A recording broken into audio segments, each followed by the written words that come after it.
Citoyen TV, la chaîne de l'Afrique digne et de sa diaspora. Au sommaire, CPI avec l'interview de M. Bida Koyak-Bellé. Intervention du professeur Jean-Charles Kohovi-Gomez. Actualité de l'ONU. Et pour finir, actualité en France. Commençons tout de suite avec la CPI, extrait de l'interview de M. Bida Koyak-Bellé. Vous auriez rencontré Mme Fatou Bensouda, qui n'est autre que la procureure, qui est d'ailleurs chargée de condamner le président Gbagbo. Alors, vous auriez rencontré cette dame et elle vous aurait tenu des propos qui ont été relayés par une journaliste sud-africaine. Alors, d'abord, c'est à quelle occasion elle vous a rencontré et puis qu'est-ce qu'elle vous a dit exactement? Bon, à ce propos, malheureusement, on ne peut pas rentrer dans trop de détails puisque nous nous sommes rapprochés de la défense du président Laurent Gbagbo pour porter à sa connaissance un certain nombre d'éléments probants liés à cette question-là. Et donc, je ne peux réellement me permettre de pouvoir entrer dans certains détails. Ce qui est sûr, c'est que aujourd'hui, Mme Bensouda ne peut en aucun cas contester le fait qu'elle ne dispose pas d'éléments probants et que le dossier concernant le président Gbagbo et Charles Blé Goudé est totalement vide. Par contre, ce principe-là, c'est sous pression française qu'elle est contrainte de défendre ce dossier-là. Donc, pour pouvoir soutenir ce propos, nous disposons d'un certain nombre d'éléments qui ont été soumis à la défense. Et donc, je ne peux aller plus loin. Alors, justement, c'est justement ce que beaucoup d'auditeurs qui sont en ligne, nous avons reçu de nombreux messages justement à ce propos. Ce que l'on veut vous entendre dire ici ce soir, c'est que ce que vous êtes en train de nous révéler n'est pas juste une opinion, mais ce sont bien des propos qui vous ont été dits par Mme Fatou Bensouda. Est-ce que, oui ou non, est-ce que c'est vrai que Fatou Bensouda vous a dit il n'y a rien de sérieux dans le procès, dans le dossier Laurent Gbagbo, mais que c'est la France qui fait la pression sur elle? Est-ce que ça, ce sont des propos qu'elle vous a tenus? Est-ce que vous êtes prêt, diront certains, est-ce que vous êtes prêt si Mme Fatou Bensouda vous disait que vous êtes en train de la diffamer? Est-ce que vous êtes prêt d'aller devant les tribunaux avec elle? Je pense qu'au-delà de cette question-là, comment dirais-je, nous avons porté des éléments probants sur cette question à la défense du président Gbagbo. Donc il appartient à la défense d'exploiter au mieux ces éléments à ce propos. Mais ce qui est sûr, c'est que Mme Bensouda ne peut en aucun cas contester le fait que le dossier est vide et ne peut en aucun cas, elle ne peut que reconnaître cela, à savoir que le dossier est vide et qu'elle, justement, c'est sous pression des autorités françaises qu'elle agit. Voilà, merci beaucoup.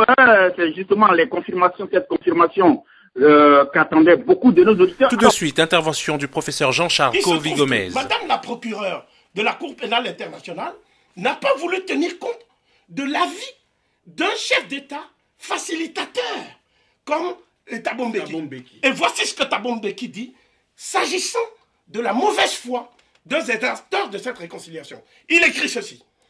Alassane Ouattara est un homme qui n'a ni foi en l'honneur, ni parole d'honneur. Je serai toujours surpris de la distance qu'il est prêt à parcourir dans le seul but de contenter ceux qui, il y a seulement 50 ans, mettaient son peuple dans les chaînes de l'oppression. Je me sens personnellement responsable de la situation ivoirienne dans la mesure où c'est moi qui ai persuadé le président Gbagbo de permettre à Ouattara d'être candidat. Je n'ai pas de mots assez durs pour vous dire la déception que m'inspire cet homme. Il parle de Ouattara.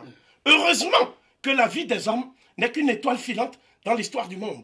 La Côte d'Ivoire se retrouvera probablement un jour et seul son peuple sera juge de ce qui aura été fait en son nom par les uns et par les autres. Donc, en voyant au jugement de l'histoire, en renvoyant au jugement de l'histoire, Thabo Mbeki nous permet de voir qu'il y a, si vous voulez, une véritable un clivage entre le procès de la honte, c'est-à-dire le procès qui ne choisit qu'un camp, C'est ça. qui est partial, et le procès de l'histoire. Et qui lui est impartial. Tout de suite. Les buts globaux de l'ONU sous la loupe. Le 25 septembre 2015, les Nations Unies ont publié sous le nom de Agenda 2030 les 17 objectifs qu'ils veulent atteindre au cours des 15 prochaines années. Tandis que son prédécesseur, l'Agenda 21, se limitait presque uniquement à des aspects écologiques, le nouveau programme vise presque tous les domaines de la vie. Même si l'Agenda 2030 donne l'impression positive qu'il s'agit de prospérité, de paix et de justice sur une planète saine, en y regardant de plus près, on s'aperçoit cependant que tout n'est qu'un nouvel ordre mondial pour réduire tous les peuples en esclavage. Et voici en grande ligne les outils prévus.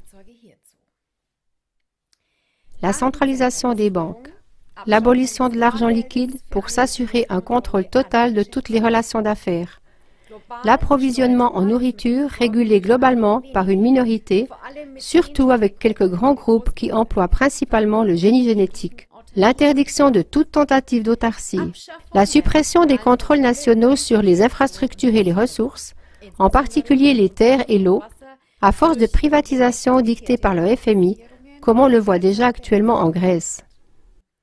La dissolution de la souveraineté nationale à l'échelle mondiale, l'imposition rigoureuse d'un monopole global de l'information, la surveillance généralisée, mind control, au moyen de la radiotechnologie mobile, des prétendues zones de libre-échange, TTIP et CETA, pour achever d'amener complètement l'Europe sous le diktat de l'oligarchie des banques américaines. Des taxes forcées sous n'importe quel prétexte, par exemple dans le domaine de l'environnement, des réfugiés, etc. Des guerres d'agression et de destruction initiées par les États-Unis et l'OTAN, sous couvert de missions de maintien de la paix et de la démocratie, le tout dans l'optique de déstabiliser l'Europe en l'inondant avec des réfugiés pour en fin de compte pouvoir la réduire en esclavage. La citation de l'écrivain et journaliste allemand Ludwig Börne résume bien cela. Si les gouvernements sont malades, alors les peuples doivent garder le lit. Tout de suite, actualité en France. L'hôpital, zone de non-droit. Les incidents liés au personnel et patients musulmans se multiplient. Alors que l'Observatoire de la laïcité publie un guide, plusieurs médecins préconisent la fermeté. 25 milliards d'euros de dette pour l'UNEDIC fin 2015. Le système d'assurance chômage français est exsangue. Les indemnisations sont-elles trop élevées? C'est la question écho du jour. En pleine bataille d'Alep, les tensions montent entre Moscou et Ankara. La Turquie accuse la Russie de crimes de guerre et n'exclut pas une intervention au sol. Madame, Monsieur, bonsoir. La laïcité, nouveau défi des hôpitaux français. Les anecdotes sont légion. Un exemple, si Allah veut qu'elle meure, eh bien qu'elle meure. Ce n'est pas grave, j'en ai 3 autres à la maison. Eh bien, ces propos ne sont pas ceux d'un éleveur à son vétérinaire, mais d'un mari accompagnant sa femme enceinte à l'hôpital. Pour faire face à ce genre de situation ubuesque mais banale en France, en 2016, l'Observatoire de la laïcité publie un guide qui rappelle les règles de droit. Selon le document, le principe de laïcité implique la neutralité des agents et la liberté religieuse des patients. Une femme peut donc refuser d'être examinée par un homme au nom du droit de choisir son praticien, sauf en cas d'urgence et sous réserve des contraintes du service. Le diktat religieux concerne également le personnel soignant. Une infirmière qui porte le voile ou un brancardier exténué pour cause de Ramadan provoque immédiatement des conflits exacerbés par des organisations antiracistes comme le collectif contre l'islamophobie en France. Pour le professeur Bernard Debré, c'est l'autorité du chef de service qu'il faut montrer, pas des guides ou des affichages. Si Hollande ne vient pas à nous, c'est nous qui irons à lui. C'est en substance le message d'un collectif de Calaisiens excédés par la situation de leur ville et l'inaction du gouvernement. Le 7 mars prochain, commerçants, chefs d'entreprise et citoyens prendront le chemin de l'Élysée. Calais se meurt et le collectif Grand Rassemblement pour le Calaisis ne s'avoue pas vaincu. L'afflux de clandestins dans la ville l'a plongé dans la torpeur. Les entreprises fuient, les autres ne veulent plus investir. Le collectif avait adressé une missive au chef de l'État pour solliciter des décisions efficaces. Résultat, aucun. La date butoir du 15 février a été dépassée et l'association estime que l'État se rend coupable de non-assistance à ville en danger. Alors que François Hollande n'a jamais daigné faire le déplacement jusqu'à Calais, les acteurs économiques de la région s'organisent pour mettre le président face face à ses responsabilités. Il réclame une intervention urgente de l'État. Les membres du collectif ne viendront pas les mains vides à Paris. Ils se veulent force de proposition. Ils réclament notamment un moratoire fiscal pour redonner du souffle à l'économie locale. Les citoyens avaient manifesté après les débordements des No Borders fin janvier, toujours pour réclamer l'aide de l'État. Si le collectif se proclame apolitique, il bénéficie du soutien du maire Les Républicains Natacha Bouchard. 2 mois après l'arrivée de Xavier Bertrand à la tête de la région Nord-Pas-de-Calais-Picardie, rien ne semble amorcer une véritable amélioration de la situation. L'inconséquence du pouvoir socialiste laisse peu de place à l'espoir à l'issue de l'hypothétique rencontre du 7 mars à l'Élysée. De l'épine aussi.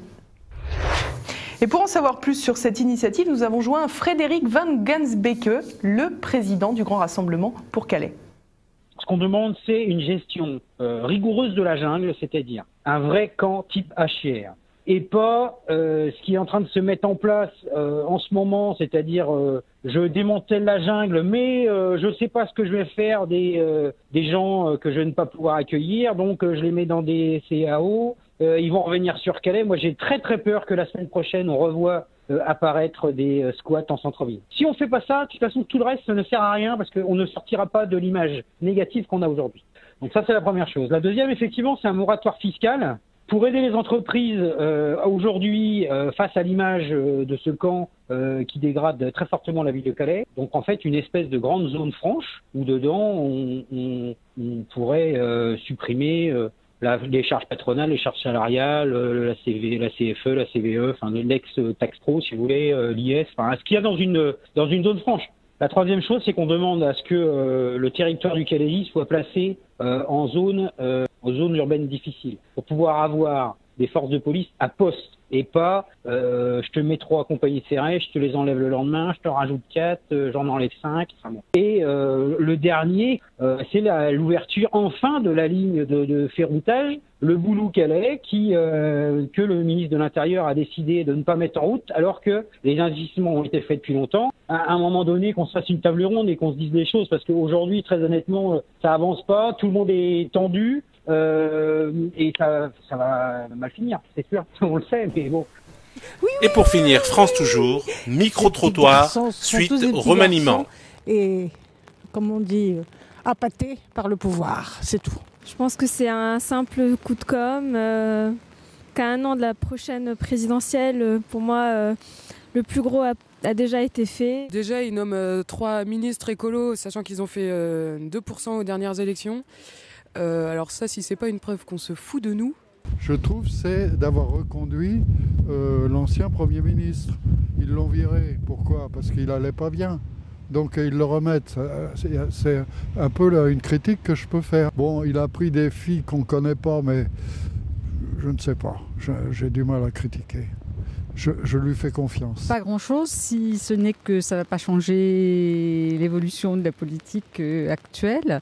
C'est un gouvernement de complaisance, je pense, pour faire contrer différentes personnes, pour stabiliser un peu la majorité peut-être. On va être dans une période électorale où rien ne bougera. Le changement, c'est bien s'il y a un vrai changement en fait. Voilà. Donc pour l'instant, j'en pense pas grand-chose. C'est un effet d'annonce, un nouvel effet d'annonce, mais bon, je pense que rien ne sera vraiment changé. Citoyen TV, la chaîne de l'Afrique digne et de sa diaspora.